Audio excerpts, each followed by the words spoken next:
ऋग्वेदादि भाष्य भूमिका प्रकाश्य प्रकाशक विषय। प्रकाशक लोक कौन से हैं और प्रकाश्य लोक कौन से हैं? कल हम देख रहे थे यजुर्वेद के 2 मंत्र देखे थे। को ही एकाकी ब्रह्मांडे चरति, कौन इस ब्रह्मांड में अकेला चलता है? को अत्र स्वेन इव स्वयं प्रकाशितः सन भवति, कौन अपने ही प्रकाश से स्वयं प्रकाशित होता हुआ बना हुआ है? कह पुनः प्रकाशितो जायते, कौन फिर से प्रकाशित होता है? हिमस्य शीतस्य भेषजम औषधम किम अस्ति, और हिम का अर्थात शीत का औषध क्या है?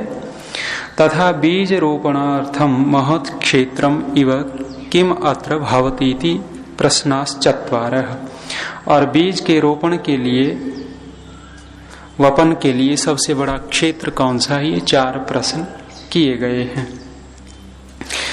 उत्तर अगले ही मंत्र में दे रहे हैं, स्वामी जी उसका भाष्य कर रहे।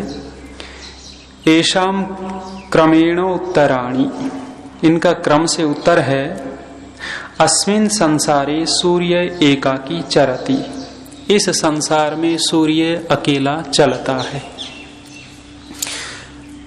हमारा एक ब्रह्मांड है 9 ग्रहों से युक्त।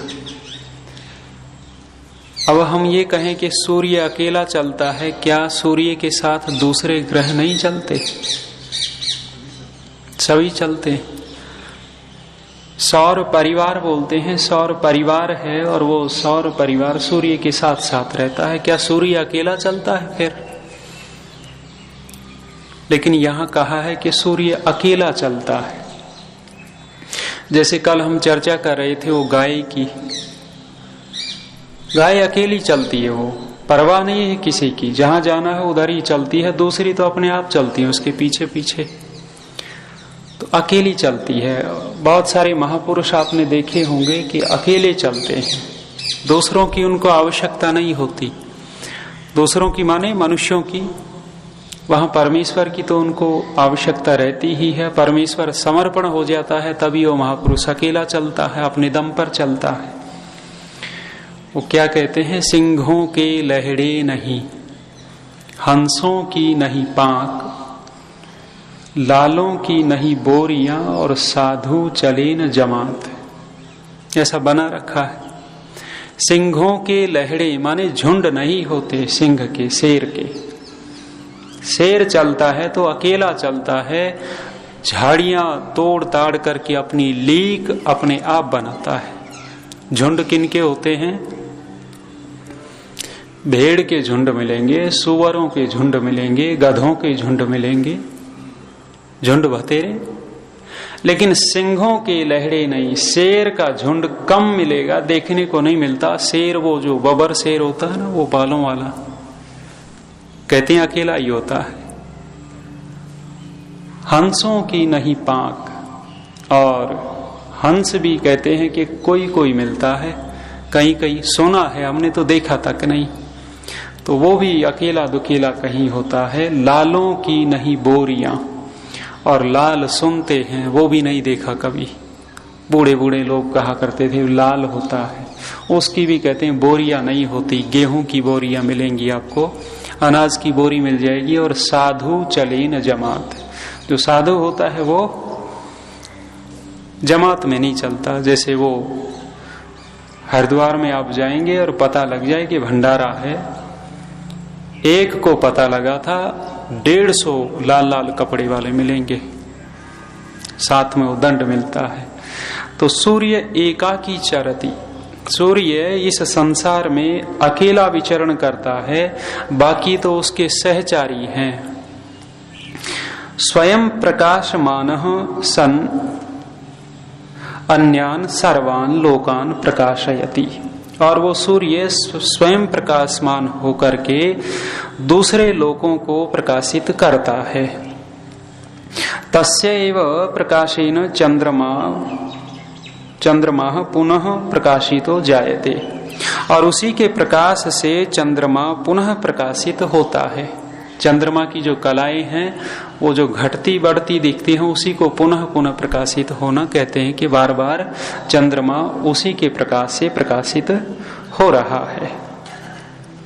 चंद्रमा को देख करके वो किसी ने कुछ कल्पना की, वो दिखता है ना वो धब्बा सा, वहां कहते हैं ये गए होंगे वैज्ञानिक, या जैसे भी देखा होगा कुछ पहाड़ वहाड़ ऐसे कुछ गड्ढे होंगे, वो दिखता है। और वो बुढ़िया ने देखा कि घर में वो दादी अम्मा चरखा काटती थी, एक ने देखा अरे वहां तो दादी अम्मा बैठी है चरखा ही काट रही है। जंगल में घूम रहे थे, वो शशांक भी बोलते हैं, वो खरगोश देखा, अरे कहने लगे वहां तो खरगोश बैठा है। और पौराणिकों ने क्या कथा बनाई, गौतम, इंद्र और अहिल्या वाली। कह रहे कि गौतम की अहिल्या जो थी और वो इंद्र आ गया, इंद्र आया अहिल्या के ऊपर आसक्त हुआ, और वो जा रहा था दौड़ा दौड़ा, गौतम ने लेकर के नहा करके आया था, वो धोती ही मारी उसको, धोती मारी, बोले वो दाग पड़ा हुआ है। वास्तविकता कुछ नहीं इसमें, विज्ञान तो यही कहता है, उन्होंने देखा भी गड्ढे हैं, कोई पहाड़ी बाड़ी है। तो चंद्रमा जो है सूर्य के प्रकाश से पुनः पुनः प्रकाशित होता है। फिर कह रहे हैं न ही चंद्रमसी स्वतः प्रकाशः कश्चित अस्ति इति, उस चंद्रमा के पास अपना कोई प्रकाश नहीं है। अग्निर्हिमस्य शीतस्य भेषजम औषधम अस्ति इति, अग्नि जो है वो शीत का सबसे बड़ा औषध है। कोई कहे जी कंबल ओढ़ लेंगे, कोई कहे कि वो अंदर जो घर होता है गहराई में उस कमरे में जा बैठेंगे, वो जो भूगर्भ उसमें भी कुछ ठंड बच सकती है। लेकिन यह क्या कहा है, अग्निर्हिमस्य भेषजम, अग्नि ही वो हिम की अर्थात शीतलता की सबसे बड़ी औषधि है। जितना अग्नि उस शीत को दूर कर सकती है दूसरों में इतना नहीं होता। आपने देखा हो कईयों को जाड़ा लगता है तो 2-2, 3-3 रजाई उड़ा देते हैं, तब भी कांपते रहते हैं। और जब वहां अग्नि जला दी जाती है, वो उष्णता आती है तो ठीक होता है उस रजाइयों की अपेक्षा से। भूमिर महद आवपनम रोपणादेह अधिकरणम क्षेत्रम इति, और ये पृथ्वी ही सबसे बड़ा बोने का क्षेत्र है, सबसे बड़ा खेत है। इससे बड़ा कोई दूसरा खेत बीज को बोने का नहीं है। तो यह मुख्य विषय जो था स्वामी जी का कि प्रकाश्य प्रकाशक विषय, माने कुछ लोग प्रकाशित हैं अपने आप, और कुछ ऐसे हैं जो स्वयं का प्रकाश नहीं उनसे प्रकाश लेते हैं। तो कह रहे हैं वेदेषु एतत् विषय प्रतिपादका एवं भूता मंत्रा बहवः सन्ति, वेद में इस विषय के प्रतिपादक बहुत सारे मंत्र हैं। इति संक्षेपतः प्रकाश्य प्रकाशक विषय, ये संक्षेप से प्रकाश्य और प्रकाशक विषय हुआ। आगे और कह रहे हैं कि वेद में और क्या है, बड़ी विचित्र चीज है वेद भी। परमात्मा ने बड़े आश्चर्य, परमात्मा भी विचित्र है और उनकी कृति भी विचित्र है, वेद का पार न पा सके। और जब वेद से लोग ये देखा और उनकी समझ में ही नहीं आया, समझ में नहीं आया तो उन्होंने भी दोहे बनाए। नानक ने क्या दोहा बनाया, वेद पढ़त ब्रह्मा मरे, चारों वेद कहानी। खुद की समझ में नहीं आया, नहीं समझ में आया तो इसी के ऊपर आक्षेप कर दिया, वेद पढ़ करके तो ब्रह्मा जी ने पढ़ लिए, वो भी मर गए, हमें भी मरना है। चारों वेद तो गपोड़े कथाएं हैं और क्या है। कहीं कहीं प्रशंसा भी की है वेद की उन्होंने, लेकिन समझ में नहीं आता तो व्यक्ति ऐसे ही करता है। और वो क्या कहते हैं, 2.5 अक्षर प्रेम के पढ़ा सो पंडित होए। अब 2.5 अक्षर हैं प्रेम में, या कितने हैं वो गणना कर लो, वैयाकरण है आप लोग, कितने अक्षर मिलेंगे। लेकिन जब ये शास्त्र समझ में नहीं आते तो व्यक्ति कुछ न कुछ अपना निकालता है तो शास्त्रों की निंदा पर उतर आता है। यहाँ कह रहे हैं कि गणित विद्या भी वेद के अंदर है। आप कुरान पढ़ेंगे गणित विद्या नहीं मिलेगी, बाइबल में नहीं मिलेगी। उधर अरब में गणित को हिंदसा कहते हैं, हिंदसा। हिंदसा माने हिंद से आया हुआ जो है वो हिंदसा माने ये जो विद्या गई है अरब में, वो भी मानते हैं कि हिंद से आई है, यहाँ भारत से ही वो ये सर्वत्र विद्या फैली है। और ऋषि दयानंद तो कहते ही हैं कि पूरे भूमंडल पर इस आर्यवर्त देश से ही ये वैदिक विद्या फैली थी। वर्तमान में वो हमारे आलस्य प्रमाद के कारण ये रह गया। तो करें अथ गणित विद्या विषय। अब गणित विद्या विषय को कहते हैं, मंत्र बड़े लंबे लंबे दिए हैं, पढ़ लेते हैं एक बार।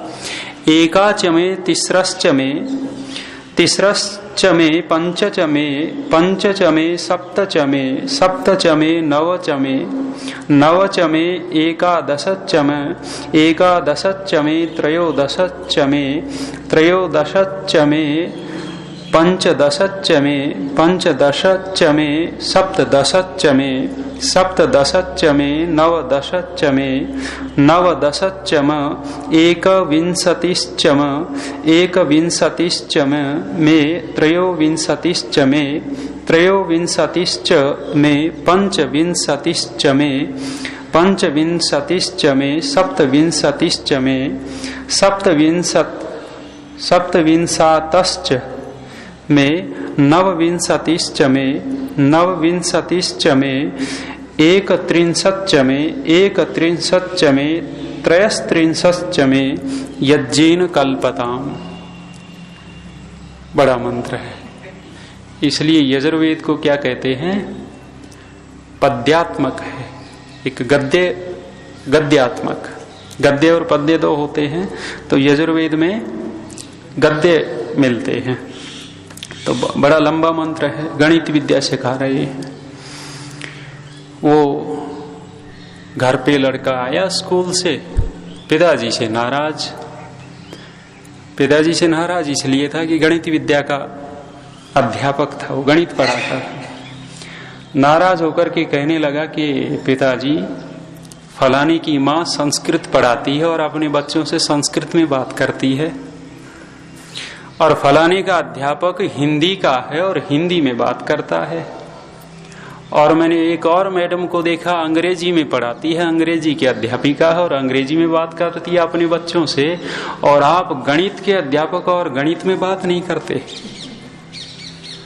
तत्काल भावना पकड़ी और वो बेटे को कहा 7-5 मत कर, 2-4 लगाऊंगा और 9-2-11 हो जाएगा। कहने लगा किस में बात की? हाँ जी, गणित में बात की। तो गणित में भी बात हो सकती है, तो गणित विद्या दिखा रहे हैं। अगला मंत्र देखते हैं।